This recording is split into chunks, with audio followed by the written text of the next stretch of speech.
miles out. The plane is 10 miles out. The young man also said to the vice president, "Do the orders still stand?"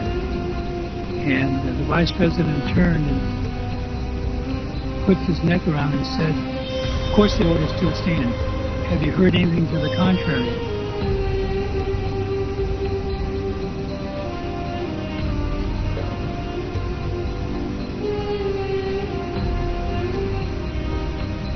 The city is ringed with Air Force bases and Navy bases, and the ability to get defensive planes in the air is very, very high, and at the same time you would do what is being done, and that is closing off the entire airspace so that in effect the whole Washington area is a no-fly zone, so that any planes that can't identify themselves and get into that are to be shot down. And those are the orders. That was basically the response that was always contemplated. The Langley pilots told the commission they were never told they were pursuing hijacked planes. They thought they were pursuing the Russians and expected missiles coming in over the sea.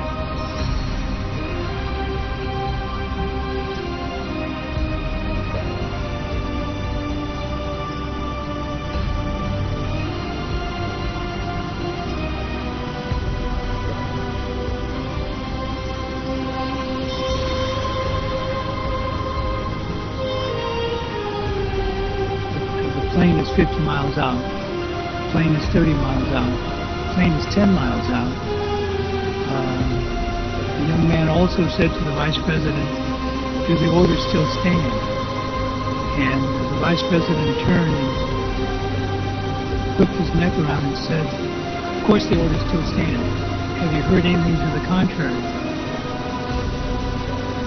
Now they go to full thrust and watch this precise, deliberate control of the aircraft.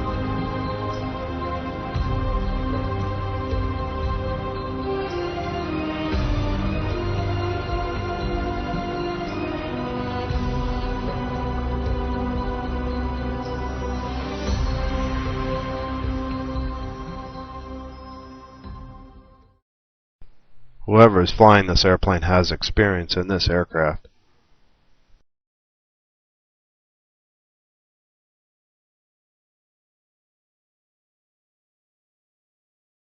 Let's take a look at that flight path again.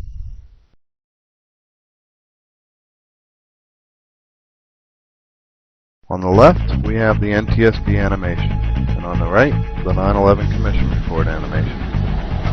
Let's see if they match.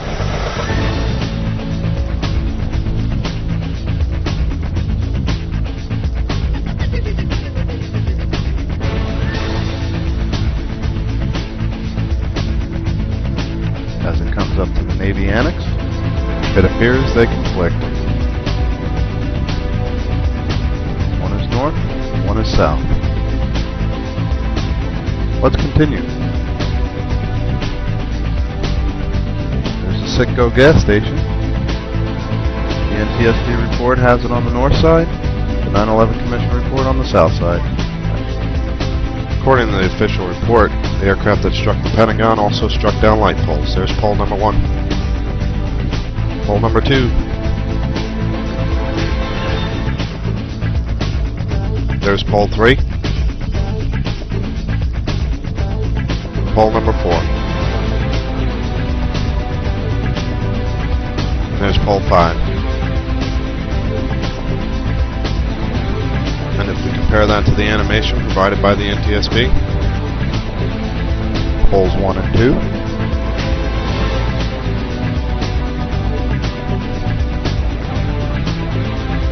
poles 3 and 4, and there's pole 5 with a flight path to the left and too high. Let's take a look at the altitude. The altimeter in the animation, according to the flight data recorder, shows 180 feet 1 second prior to impact. Let's see if this is accurate. All aircraft have an altimeter that measures aircraft height above sea level according to barometric pressure. Note in the animation provided by the NTSB that the aircraft altimeter shows 300 feet while it's sitting on the runway ready for takeoff. This is the field elevation above sea level for Dulles Airport. as the pilots have set the local barometric pressure of 3021. To set the altimeter to the local barometric pressure, pilots use this window. This altimeter shows 2992. To change that to the correct local barometric pressure, they use this knob. This is a diagram from the FAA that shows the layout and classes of controlled and uncontrolled airspace. Once above 18,000 feet, all aircraft set their altimeters to 2992. This is shown in the animation provided by the NTSB.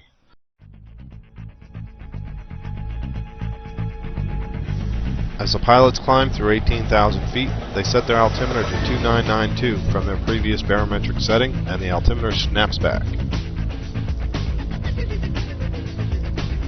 Watch again.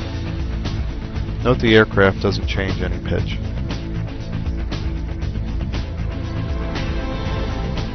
There it is. They just set 2992 in the window.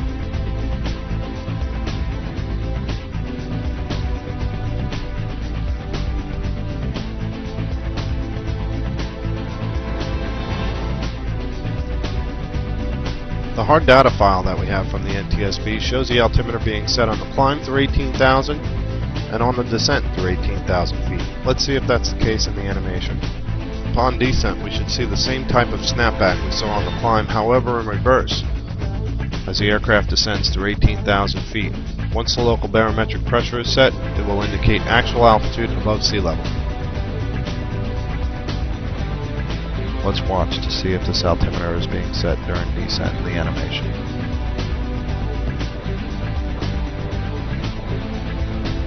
The trend continues.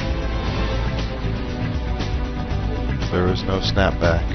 The altimeter is still set to 2992. We will have to manually correct for this from here on out, as the aircraft is actually 300 feet higher than indicated.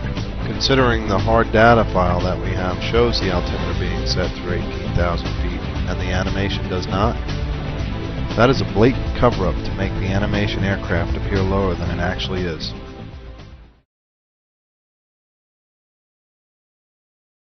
So let's correct this altimeter to the local barometric pressure. Reagan National was reporting 3022 at the time. This is an altimeter simulator. Both aircraft are at 180 feet. Both altimeters are at 2992. When we put in the correct local barometric pressure of 3022, we'll get the aircraft's actual altitude, the true altitude. You'll notice it's at 455 feet. That's its true altitude. We'll put in the local temperature as well. And we'll notice that the correction is at 479 feet above sea level. That is the correct altimeter setting. The wrong altimeter setting was 2992. So what does this mean, true altitude, actual altitude, indicated altitude, height above sea level? Well, when we compare it to the ground elevation of the light poles, it shows 43 feet above sea level.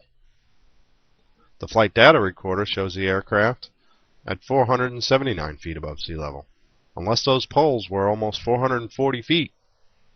According to the flight data recorder provided by the NTSB, the aircraft was too high to hit the light poles. And to get an idea of what it looks like in the airplane when you set the altimeter to the correct local barometric pressure, put 3022 in there, and it gives you your actual height above sea level.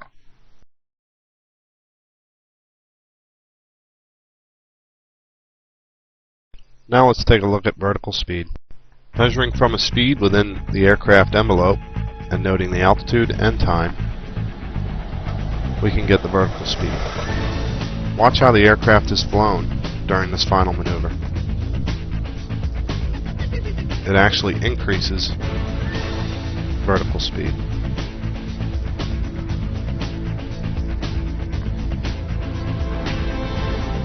It never shows the aircraft leveling. We note the final altitude and the time, and we get a calculation of 4,620 feet per minute for that leg. However, when we look at the DoD video, it appears something is level across the lawn. The flight data recorder